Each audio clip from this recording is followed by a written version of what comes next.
एहतशामुल हक साहब 21 अक्टूबर को नवाज शरीफ वापस आए। एक के बाद एक ऐसी चीजें हुई जो उनके हक में थी।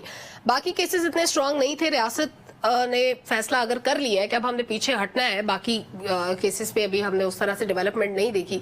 आपके ख्याल में कौन पैरवी करेगा? अगर नैब भी पीछे हट जाए, रियासत ये सोच ले कि नहीं अब हमने कुछ नहीं करना, let them do what ever they want. अगर उनको अदालतें रिलीफ दे रही हैं तो कोई बात नहीं, अगर उनको कहीं पे कानून रास्ता नहीं रोक रहा तो ठीक है, हम इसको डिफेंड नहीं करेंगे।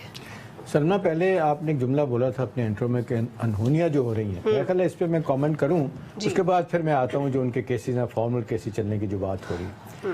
डॉक्टर साहब, अनवर रजा और जुल्फकार भाई, आप ये बात देखें कि कासिम के अब्बा को एक दफ़ा निकाला गया इख्तियार से और आइनी तरीके से निकाला गया।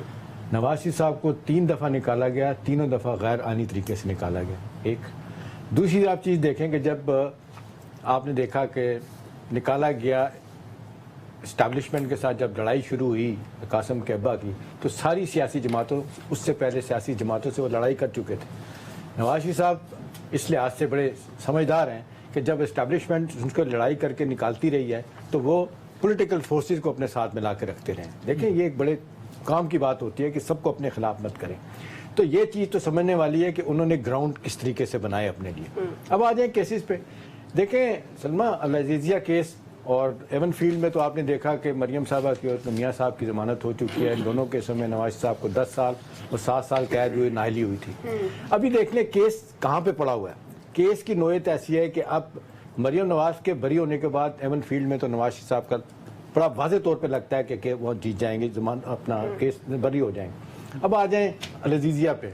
अल-अज़ीज़िया का फैसला आप देखें, एवन फील्ड का फैसला मोहम्मद बशीर साहब ने सुनाया था। जज मोहम्मद बशीर साहब जो पिछले 11 साल से हैं जज हैं नैब कोर्ट के, और आपने देखा कि 4 दफ़ा उनको एक्सटेंशन में मिल चुकी है। अल-अज़ीज़िया में डॉक्टर साहब थे जज मोहम्मद अरशद मरहूम, ठीक है जी। अब जिस तरह उन्होंने बयान दिए थे, उन्होंने वो क्रेडिबिलिटी फैक्टर हो गया। आपको याद है बीबी के बारे में जिस तरह की गुफ्तगू एक रिकॉर्ड की गई थी, उनको निकालने से पहले वो केस में बरी हो गई थी। जो जज अपने कयूम मलिक और अपने क्या कहते हैं नैब के चेयरमैन थे सैफुर रहमान, उनकी गुफ्तगू पकड़ी गई थी, उसकी बुनियाद पे वो बरी हो गई थी, ठीक है।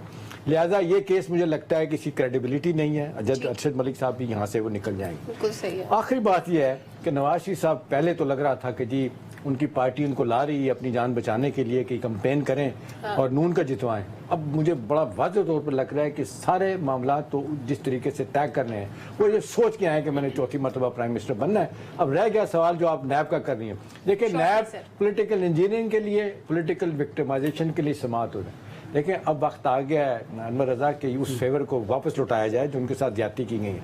तो यही नैब जो इस तरह के काम किया करती थी, आज वो चुप करके बैठी। लेकिन नैब ने एक सरप्राइज भी दिया।